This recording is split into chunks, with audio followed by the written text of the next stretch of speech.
কি ভাইয়ারা, ভাইয়ারা, কি অবস্থা আপনাদের?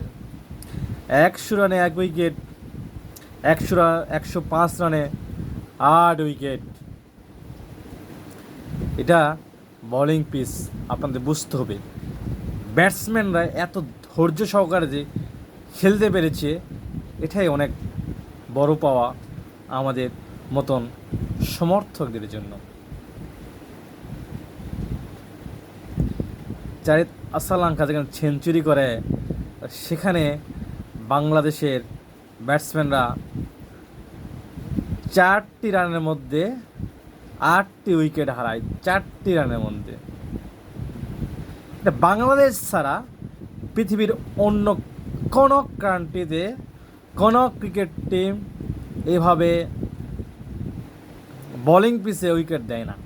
শুধু একমাত্র বাংলাদেশে সম্ভব, কিছু বলার নেই, শুধু দেখে যেতে হবে আর তাদের নীতিবাক্য শুনতে হবে।